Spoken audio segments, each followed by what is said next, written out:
Hello, everyone. I want to welcome you. Welcome back. I'm here with JingJing, and she's from CGTN, which is a TV network based in China in English. She's also done some independent reporting as well. She has a YouTube channel where she gets into issues related to China and the world and global relations. So I want to welcome you, JingJing. How are you?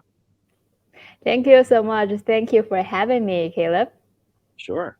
And why don't you just introduce yourself to our audience? Tell us how you got into journalism. What's your background? hmm So my name is JingJing. You can call me JingJing if you want. I'm born and raised. I'm Chinese. I've how I got into journalism. All I studied in universities for my bachelor degree or master degree is all journalism. I studied journalism in both in China and in the UK. And right after graduation, I've been working as a journalist in China for 8 years now. This year marks the eighth years. I covered from the early years of my career, I covered many cultural related topics across China, and then slowly moved to politics, domestic issues. And then I think in the past few years, I really got into like breaking news, the politics, international relations, and I covered some, for example, during the 2020, in the beginning, when the pandemic, when the COVID-19 broke out in Wuhan. I actually went to Wuhan when the first lockdown of such a major city took place in the world. Actually went to the city, spent 3 months during the lockdown interviewing the patients, the like everybody across the city. So yeah, that's so my all I study, all I do is journalism. Great. Well, as someone who's concerned about the rising tension in the world, I think it's really important that we have these kind of conversations and we get to talk back and forth. And I mean, I'm quite disturbed by a lot of what's been appearing in American media when it comes to the issue of China. Mm-hmm. We're hearing Mm-hmm. a lot of disturbing things, and so the opportunity to engage with you and have kind of dialogue and a conversation is very very important. I think one of the first questions I'll ask you is, what would you say to our viewers who are under the impression that somehow China is a threat to the United States or somehow China wants to harm the United States? What would you say to them? Where does that concern coming from? And if it's just from media, well, as someone who works in the media, I think I suggest you to always read views from different sides, not just read the major media that you saw, like CNN, BBC, Reuters, all this mainstream Western media. If you really want to know China, you either go to China. If you can't, at least hear what Chinese people actually living in China think about. You will hear different views, but at least you are not hearing some people like those who are actually in the United States or working for the mainstream media who are seeing China through a biased lens. So if you really want to know China, talk to the people. What do they say about their life, their goals, their country? Where is this country heading to?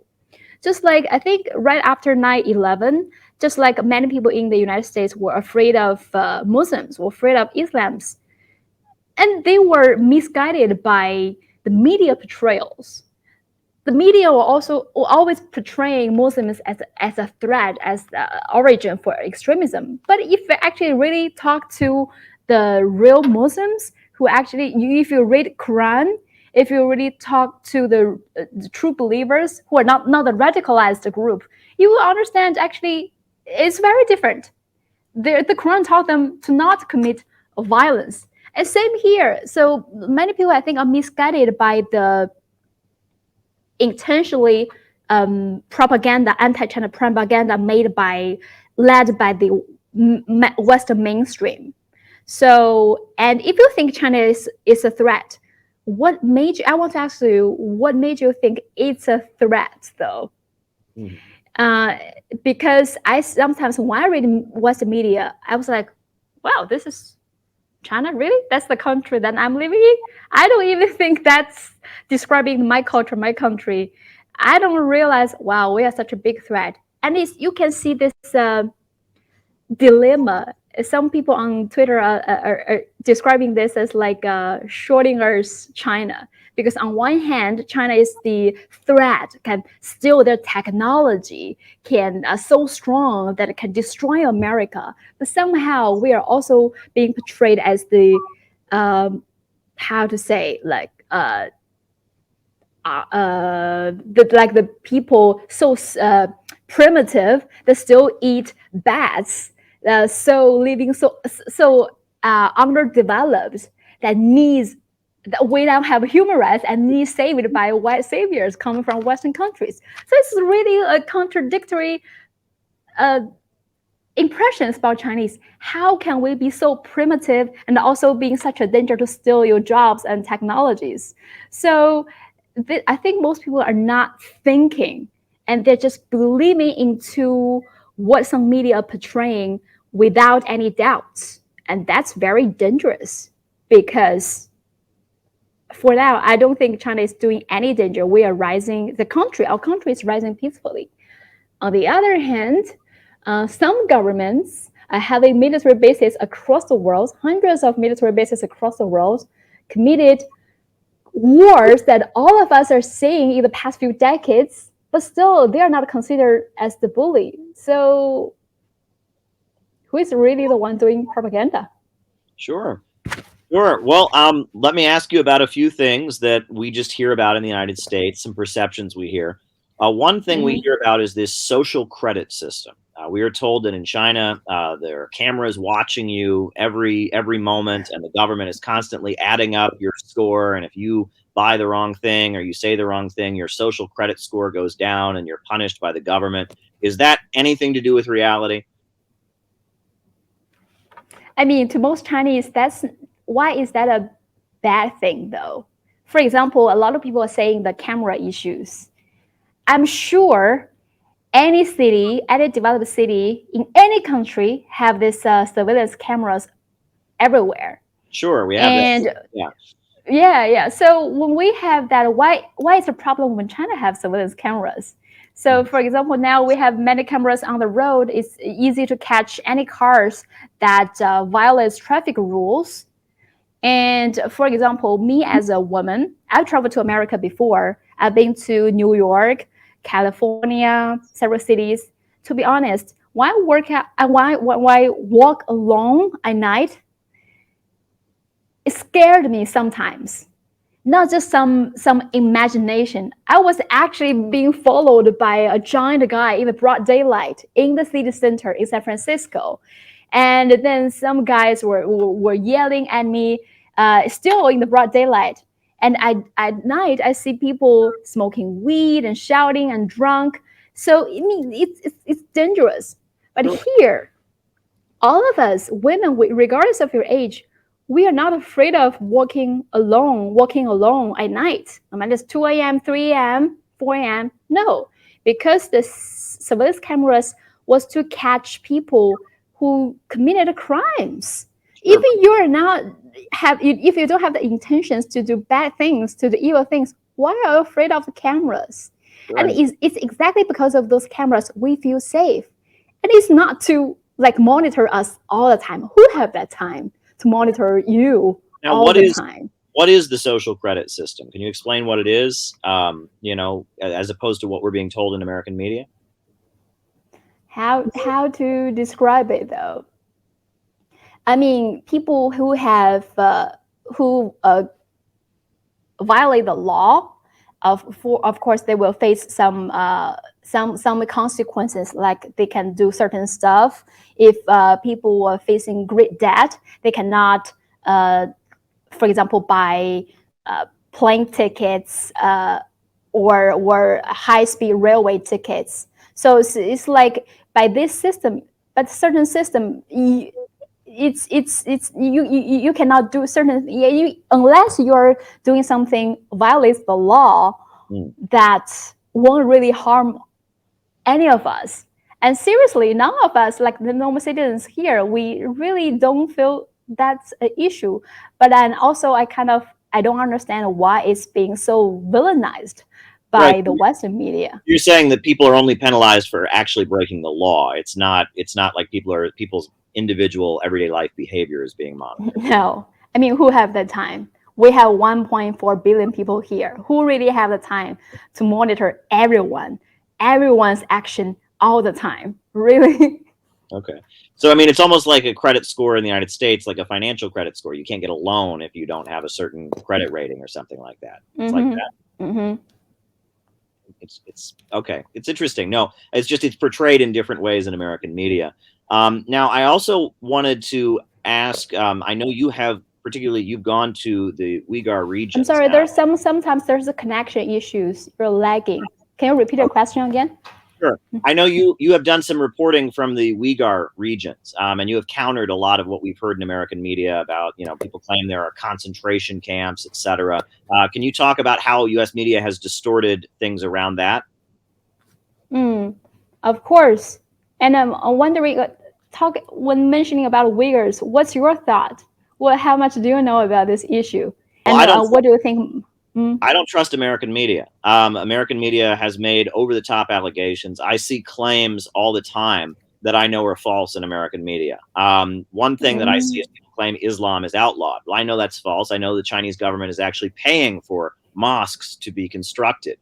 So I know that that's not accurate. I know that there are many Uyghurs who practice Islam and are not harassed for it. I also know that there have been some serious issues with knife attacks and separatists and terrorists and such. And so I largely think that what we're hearing in U.S. media is probably inaccurate. And I also know the United States is trying to break apart China, whether it's with the Tibet separatism, whether it's Uyghur regions, whether it's around the issue of Taiwan, et cetera. The United States is very much, trying to break apart China. So I'm very skeptical of what I hear in U.S. media when it comes to the Uyghur issue.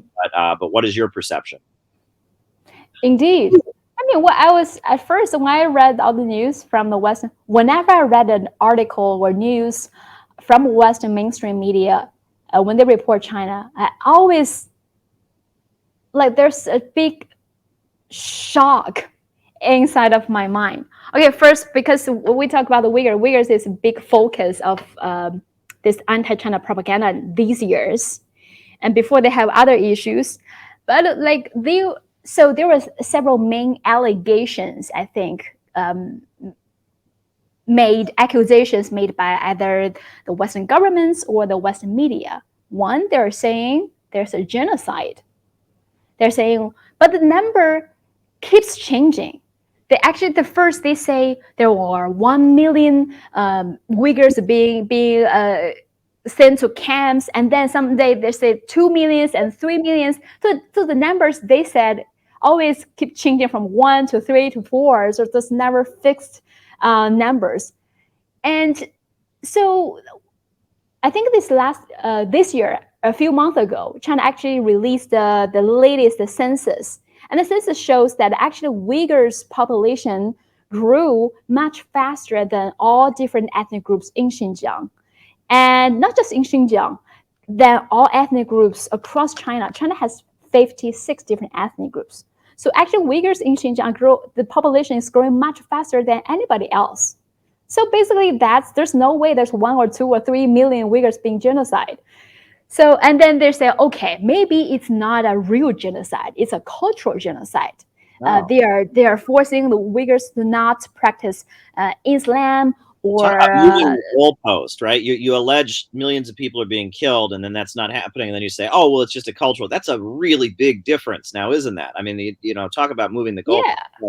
Okay, so yeah, and also when they say the 1 or 2 or 3 million people being killed, no one can show a real picture or video of those claims. Yes. And several main videos or pictures being shown have already been debunked. And think about it, if you have 2 or 3 million people facing a genocide, there will be refugees running everywhere. So you don't see those refugees in any countries. Doesn't that give you alert? So Yeah. that okay. Then they for a move to cultural genocide. They're saying they're forcing Uyghurs not practice Islam, or they cannot speak their language, do their cultural stuff, which is totally wrong. Just Xinjiang alone has 24,000 mosques. Just Xinjiang alone has more mosques than the entire United States. And there are also so many more mosques in many other cities across China. And China have several provinces in China have large Muslim communities, such as Ningxia, Shanxi. So and the Muslims are from different ethnic backgrounds, not just Uyghurs. There are also Hui Muslims, Kazakh, different groups. So we have mosques here. And if you go to Xinjiang, you can see the signs, road signs, every signs are written in at least two languages. One is the Mandarin, the national language in China, and also the Uyghur language is the main language in Xinjiang. Even though Xinjiang has 56 different ethnic groups, but the Uyghur is the majority of all minorities. So Xinjiang Autonomous Region adopts Uyghur language as the language of this region, along with the Mandarin, the national language. So everything is required to be written in two languages, and especially in autonomous regions, minorities' language has to be above the national language. So I don't know whether that happens to the United States as well, because the United States have people from different backgrounds, from different race, different countries as well. So, and they're saying, oh, they're forcing Uyghurs to learn Mandarin, they are to abandon their language. I mean, Mandarin is the national language. And learn that language doesn't mean to abolish your own language. Every Uyghurs, when you go to school, when you go to workplace, of course, if you learn the national language, it will give you open more doors to the work opportunities. You can travel to different cities, and you can pursue higher educational degrees. So learn that language doesn't mean you are about to force you to not speak your own language. You can speak that language with your friends at home, anywhere you want. But when you go to school to study or go to workplace, you can use the national language to communicate with people from everywhere. And I think it's the same in the United States. People, whether you are from Latin America or from Europe or from Asia, you all have to learn English, right? And no one is saying, whoa, they are forcing the Hispanic people, Asian people to abandon their culture. That's a cultural genocide to Hispanic people, Asian people, Black people. No one is saying that, right? Yeah. Because people can be multilingual. So Sure. that's the cultural genocide. So yeah, that's a reality. So everything they claim is contradict to the reality. Their culture is being flourished, and the populations have been growing. But what the Western media didn't tell you is Xinjiang faced serious terrorist attacks Yeah. for a really long time. For since the 1990s, I think there were thousands of big and small different types of terrorist attacks across not just Xinjiang, across China, and it also spread it to other countries because this extremism spread it to Xinjiang as well. A group of jihadists, militants, was spreading this radicalized idea to people in Xinjiang, and it not just targeting Han Chinese or other type or non-Muslims. They're also targeting Muslims themselves. They are also targeting Uyghurs. They are targeting the Uyghurs, Muslims who do not agree with this extreme idea, radicalized idea. For example, they did murdered uh, a prestigious imam of the Attica Mosque in Kashgar. The imam's name was Tahir Juma, I think. He was a very patriotic Muslim, and he totally didn't agree with this jihadist idea. And then one day, a group of jihadists murdered him with the axe, with a knife, cut his head, just on a broad daylight. So they were killing Uyghur Muslims as well. So that's what China was really fighting: the extremism, and also the separatists. A group of separatists are trying to use this as excuse to separate Xinjiang from China and to form. They are calling East Turkestan. Anyone is calling Xinjiang East Turkestan is basically saying they are the terrorists and the separatists, and it's also being listed by the United Nations as a terrorist group. Yeah. So they're really trying to use it to separate China. That's what really happened here. Well, it seems like that seems to be a big part of the agenda of the war makers and the Wall Street, folks in the United States, is breaking apart China. They seem to be very, very interested in doing that.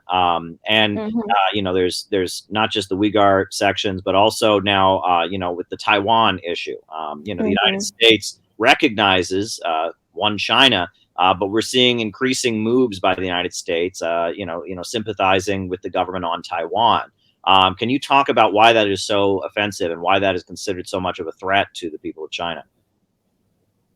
I'm sorry, can you repeat your question again?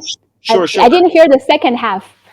Can you talk about why these moves by the United States around Taiwan are considered such a threat to China and why people in China take this very seriously? So when a country sends so many military forces, so many ships around the waters, in the waters around your country, isn't that concerning? And basically, America has military bases across the Indo-Pacific region, and you can see the route is really. You can see their goal is trying to encircle China. Yeah. And also Taiwan, it is part of China, right. And it was.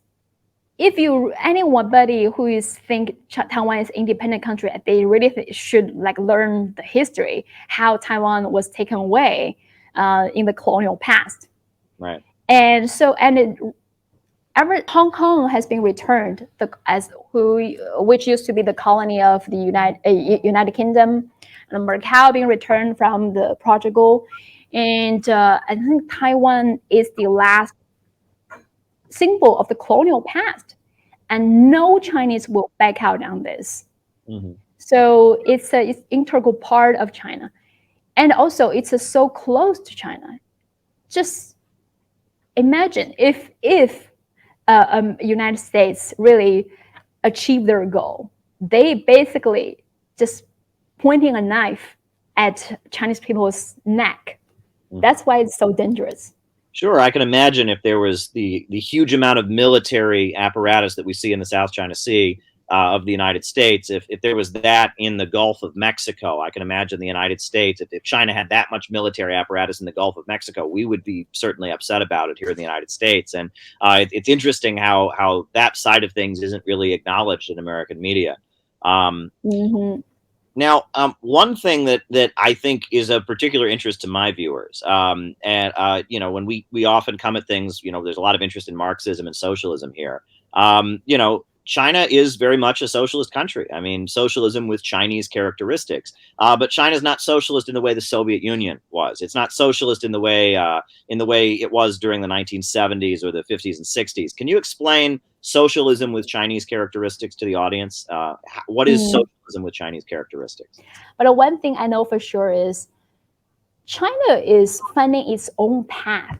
Mm-hmm. It's not just simply adopting the socialism or every idea coming from different countries. They are taking the idea and localize it, combining with China's unique history, unique situation, and find its best way to develop. That's how why it worked. And actually, just last week, I attended a meeting organized by the International Department of the CPC. And it's like a briefing for the 6th plenary session of the 19th Central Committee of CPC. And during this meeting, you see over 100 senior diplomats, including Russian ambassador to China, Egyptian ambassador to China, Laos ambassador to China, so many ambassadors who are already living in Beijing attended this meeting physically, and also quite a lot of senior diplomats, 500 guests from different countries joined online.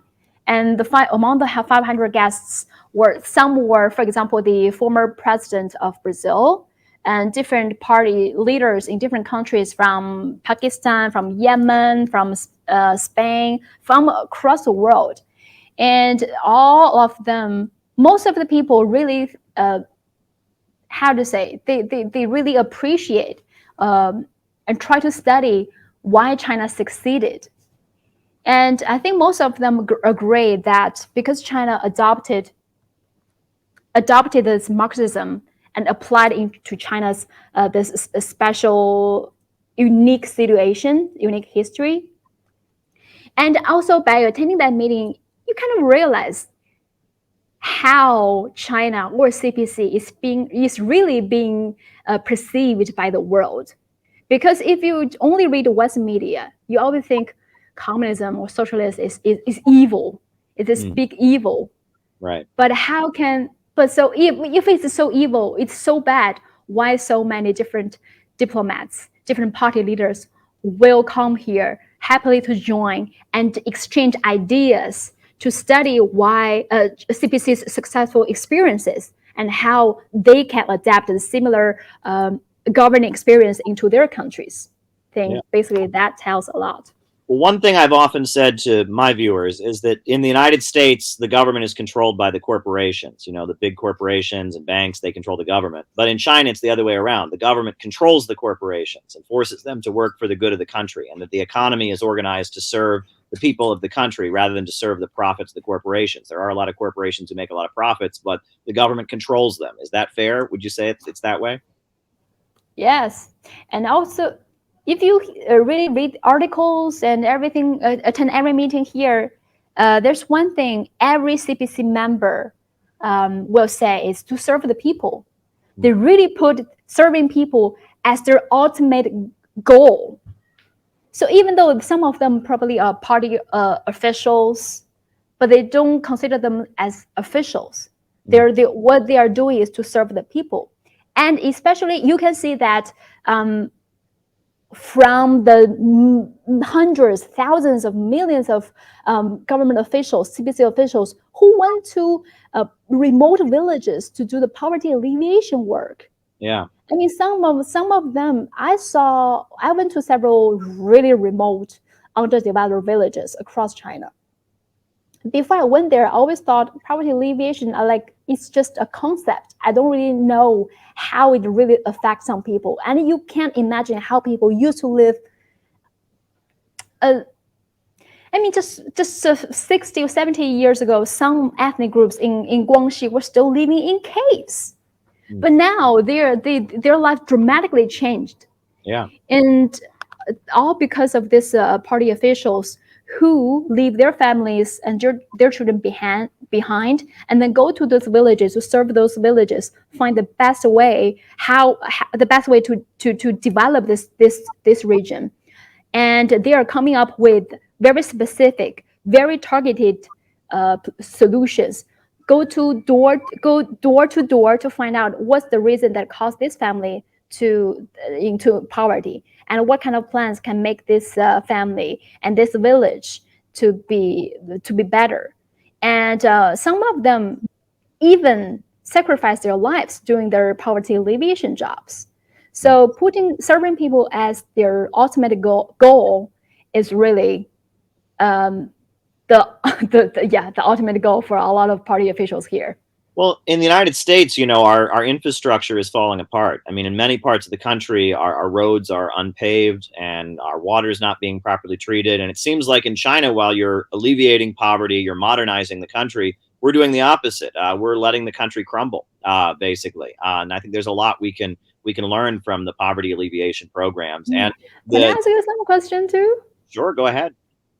I think so. I think you believe in Marxism and communism, right? Yes. So, do you feel like you're a lonely voice in the United States, and how people who support communism and Marxism will be perceived by the majority of people in the United States? Well, you wouldn't know it, but historically in the United States, there have been many people who believed in Marxism. Our labor unions were built by Marxists. The civil rights movement for the rights of African Americans was built by Marxists. Abraham Lincoln, he had a communist general in his army. August Willich, who was a friend of Karl Marx, was a general in the Union Army. And Roosevelt, President Roosevelt, met with communists at the White House. So I always tell people there's nothing un-American about socialism, that you can love your country, you can be a patriotic American, and also be an advocate of socialism and Marxism. However, there's not widespread knowledge of that in the United States. Since the Cold War, since the 1950s, the Communist Party of the United States was heavily suppressed during the 1950s. A lot of people were put in prison. And then after that, there's been a lot of shift. And then we also deal with, what you would call the new left. And that's largely, an entity that was created by American intelligence, by the CIA.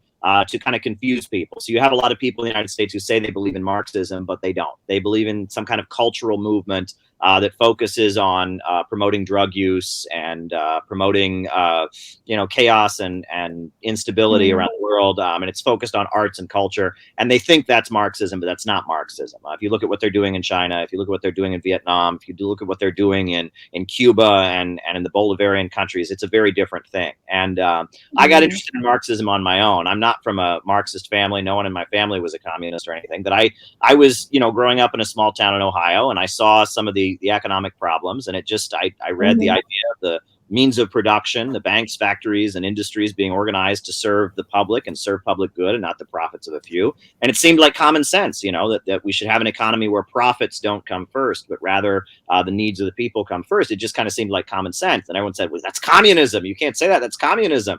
So that got me interested in Marxism. And so when I was a college student, I started seeking out different communist groups and getting involved with them. And I worked with former U.S. Attorney General Ramsey Clark, who was the Attorney General under Lyndon Johnson, and he started kind of an anti-war international organization. And I was part of the Occupy Wall Street protests. And now I'm involved with a think tank called the Center for Political Innovation. We're looking to educate people in the United States about Marxism and socialism. And I look to China for a great deal of inspiration, in many ways. And that's one thing I wanted to ask you is you can in the United States purchase President Xi's writings, his Governance of China Volume 1 and Governance of China Volume 2. And I noticed that there's a section in Governance of China Volume 1 called Mao Zedong thought should be central in all things, referring to the founder of the People's Republic of China, Mao Zedong. Can you talk about Mao Zedong and how he is viewed in modern China? What is the feeling about Mao? We love him. He's the chairman. He's the founder of China. And I know some people who try to villainize China will bring up the history or some faults that Chairman Mao did to say, well, how can you still support this person? But he's the founder of China, who united people from different walks of life, farmers, workers, who really helped to build this country. So without him, there will be no new China. Deng Xiaoping, and his market reforms. That's also very interesting because, when I read about how he talked about socialism with Chinese characteristics and the need to use the market, to utilize the market to strengthen socialism. And that's also very interesting. Can you talk about the role of Deng Xiaoping in modernizing China? Really, really, really important. He is the word to describe him is the architect. He's the architect. And the opening up and reform really revolutionized China. And actually, if you think before, there's some statistics. Before 1978, I think 90% of the Chinese people only earn $2 per day. 90 people live below the extreme poverty line.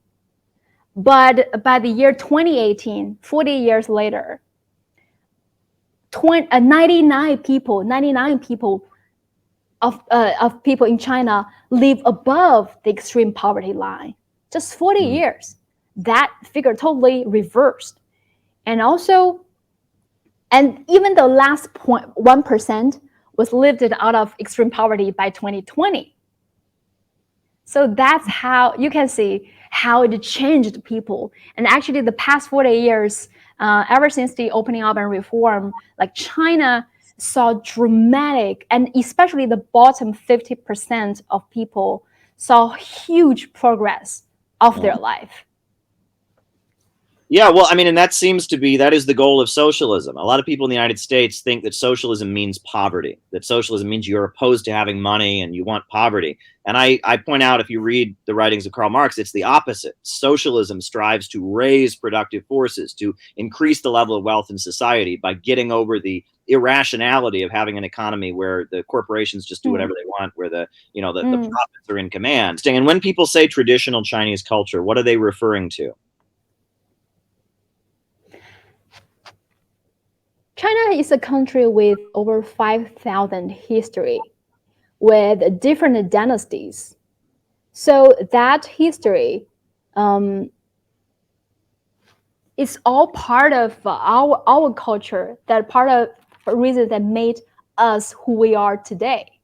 It has Confucius, and also have so many different scholars that form the idea of China in China, deep embedded in Chinese people's mind. So if you say when they're saying Chinese culture, what are they referring to? It's not referring to just one specific time or one specific thing, because for civilized, I think it refers to a civilization. Because if you look at the world now, how many civilizations is able to survive for such a long time? But China existed for over 5,000 years, and it had its up and downs. We have some glorious time during Tang Dynasty, probably the richest, most developed country in the world back then.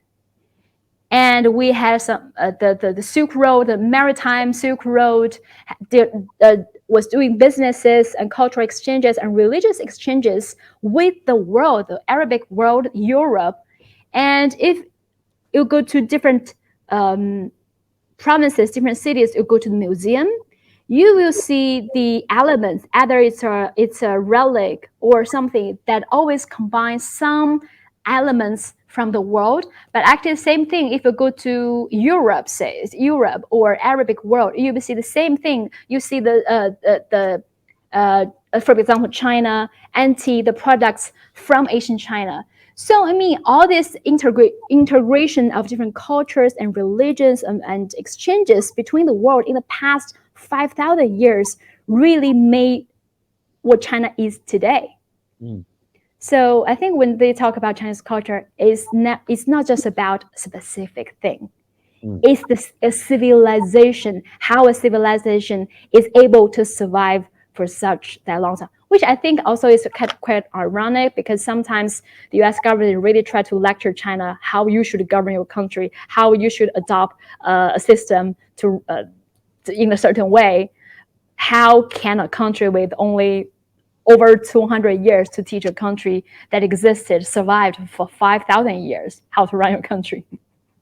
Right. And I mean, that is one major difference between our two countries, because the United States, I mean, we started settling the United States in like the 1700s, and we're immigrants from all across the world. And, there are some Native Americans, but there are people who came here in many different ways. And we're not a civilization that's thousands of years old. We don't have those deep roots by any means. And so that creates a real difference. When you talk about China, you're talking about 5,000 years of history, whereas we're talking about a few hundred years at the most. And the United States has changed so much over the course of those few hundred years.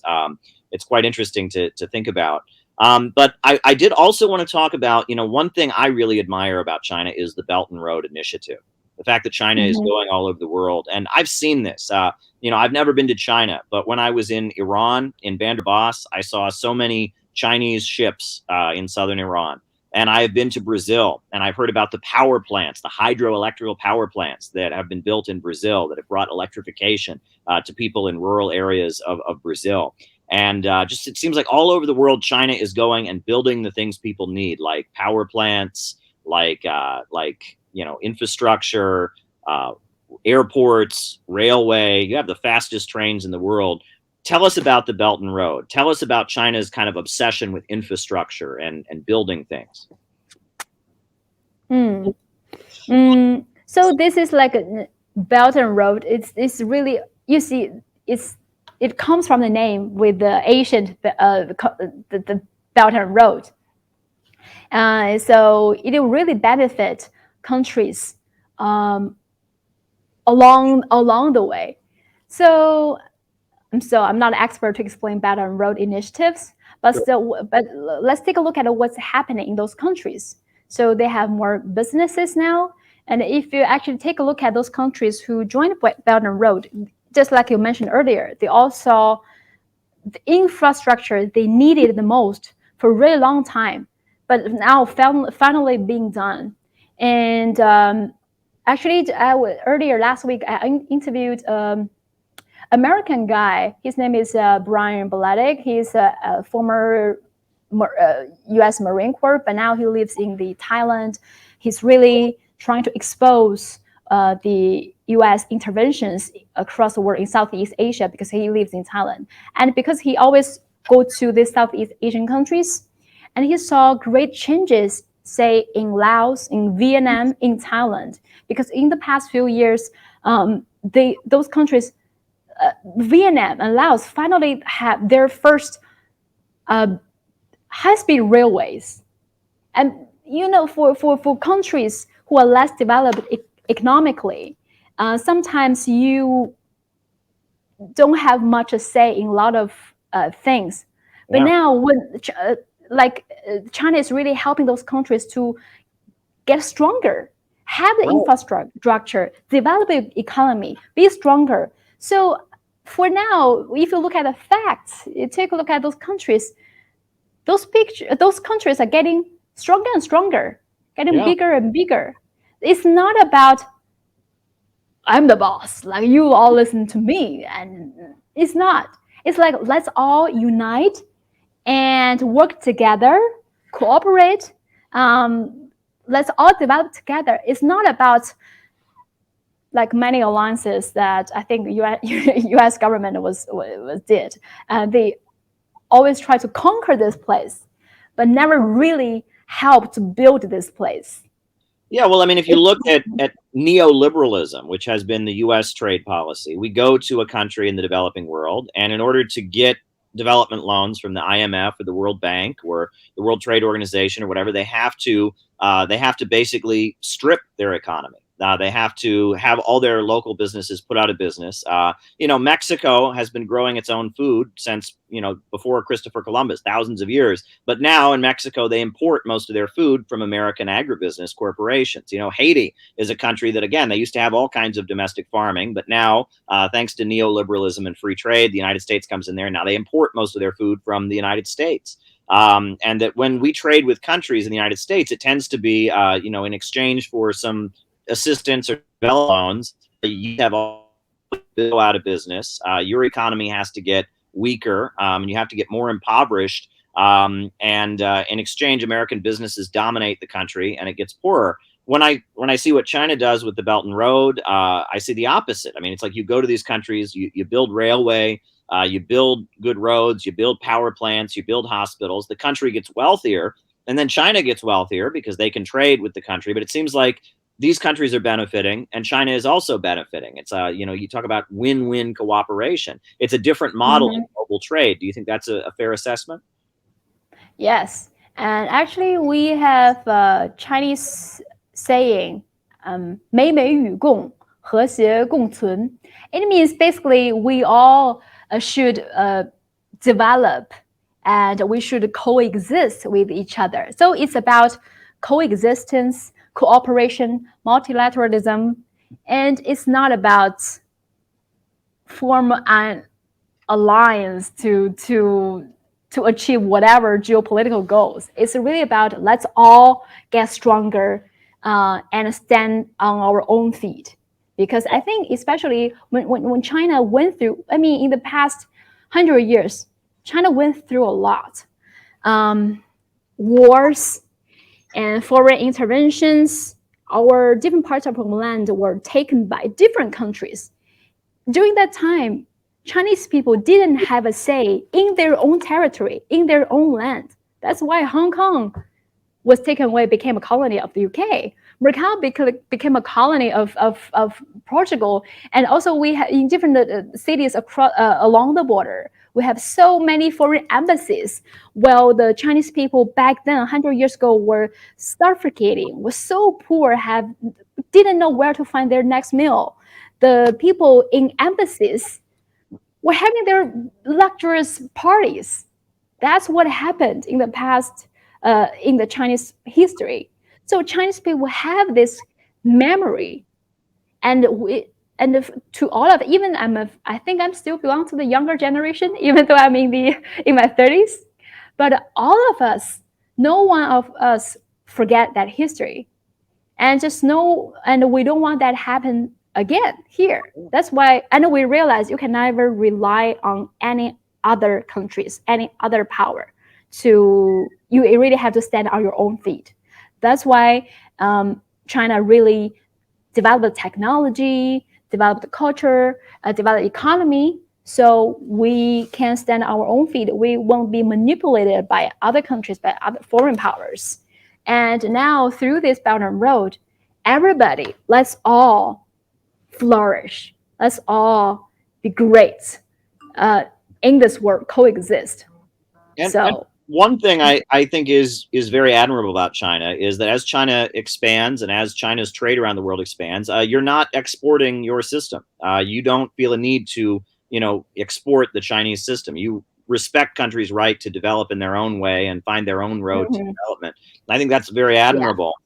But one thing that I think is interesting, though, is what you just described, how impoverished China was and how far China has come. That seems to fit with the so-called American dream, right? That's the American dream: working hard to get ahead. And that's very, very, very much what we value in the United States is hard work and sacrifice to make life better. And that seems that China has done that, but it's much more collective. It's a collective vision. It's like the whole country working together to achieve this rather than individuals kind of achieving it at each other's expense. In the United States, this hard work and get ahead is very much a competitive thing. And we have people in the country who are living in poverty, and when we have people in the country who are very, very wealthy. But it seems like your vision of hard work and getting ahead and advancing and developing is more collective. Would you agree with that? Yeah, definitely. Collective, like this collective goal, collectivism is really part of Chinese culture. And I know America is really idolizing the individualism in many ways. So sometimes when we see during the pandemic, so many people refuse to wear masks, refuse to get vaccines, and it's just like, why? And most people use freedom or as the excuse, and no one should take my liberty away, take my freedom to not wear a mask. But by doing that, you are sacrificing other people's safety, sacrificing other people's freedom, because if you're not wearing a mask, other people cannot go to, say, restaurants or shopping malls, certain places. So you're affecting other people's life. But here, it's never an issue because we understand. I'm probably sacrificing a little. I'm doing something I'm not really happy to do, but it's for the collective good. So we all can go back to our normal life much sooner, much faster. And so we are willing to do this little sacrifice. Especially during the pandemic, you really can see how people are pulling together. And that's the time you really need everyone to pull together. You need this kind of spirit.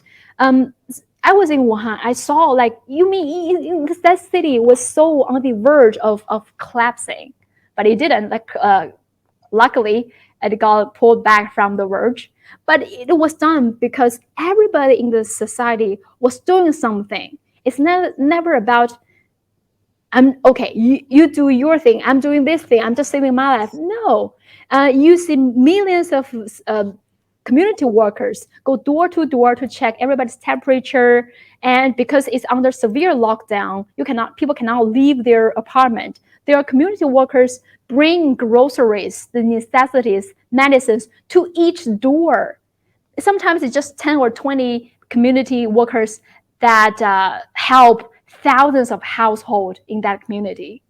And also you see volunteers driving ambulance, carrying patients to the hospital. And during that time, people, either your close contacts, whether you are mild symptoms or severely ill, you all have to go to different hospitals. Mild ill, go to makeshift hospitals. Severely ill, go to serious hospitals. And then close contact, go to quarantine centers. Of course, at first, many people will feel, I don't want to go to quarantine centers. I'd rather die at home. I just want to stay at home. But you can't. If you stay at home, you are endangering other family members in your family.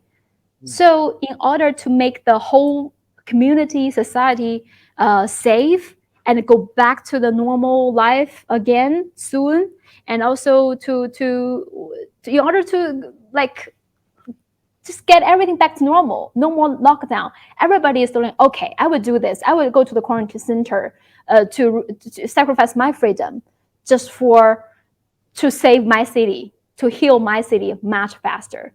So I think, especially during crisis, you really need this people to have this spirit to achieve for collective good. Okay.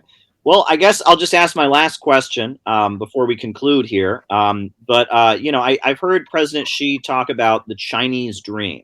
We talk about the American dream in the United States a lot. The Chinese dream. Can you define the Chinese dream for our viewers? I would define by my understanding. It's not necessarily Xi's understanding or whoever's official explaining. I think for me is, as I mentioned earlier, China is a country that had 5,000 years civilization. But in the past 100 years, we experienced probably the most sad history that our generations could remember. And now we finally are seeing the hope that we are getting rid of the foreign powers intervention. We can stand on our own feet. We can say no to things that we don't like, we don't want. And it's not about forcing our ideas to other people. Just like you mentioned earlier, China never want other countries to adopt China's path, either socialism or whatever. China always say, find your own solution. Find what system that suits you the best. Capitalism, communism, doesn't matter. As long as it suits you, great, develop. And even though I sometimes attack U.S. government a lot, but I think U.S. still has a great culture. I traveled to America before. I think in many ways, it's still so great. And especially in the past 200 years, America brought many good to our society as well. So, I mean, even though I'm talking about communism or talking about China, it doesn't mean, oh, America, adopt this way, this China is the only way. No, I'm just saying everybody should just find their best way to develop their countries and shouldn't be interfered by other countries as well. So if we are doing this, if China is doing this so well now, why we should let other people tell us how to run our country, how to live our life, what is freedom, what is democracy? We do have our freedom, we do have our democracy here, and we got out because we got out of extreme poverty, and also we recovered from the pandemic, and our economy got bigger and bigger. More people finally have the life with dignity compared to 100 years ago. Of course, the war torn China. So I mean, I know I'm just off the topic, but I think what I wanted to say is, especially being through the past 100 years, the war torn history, all of us now want to be living in a country, in a world that we can fully achieve our goals, our dreams. We can live a life with a decent life. The decent life, not mean rich life, just comfortable life, like what we're having now. And now we are actually living the society that can achieve our dreams, do whatever we want to do, and got much richer than before. So I hope our generation, when we and even next generation, when they grow older, they will be proudly say, "I'm Chinese. I'm proud of my Chinese culture," and because our country survived in this world for a really long time, Well, and thank we you. are proud of that. Thank you very much. We really do appreciate having you on here. This has been a great conversation. Thank you for taking the time. People can check out your YouTube channel, I believe. What's the name of your YouTube channel? My YouTube channel is just as my name, Li JingJing, or Okay. JingJing Li. Li is my family name. JingJing is my given name. You Very can good. also find me on Twitter. All right. Very good. Well, thank you very much. We really appreciate it. Thank you so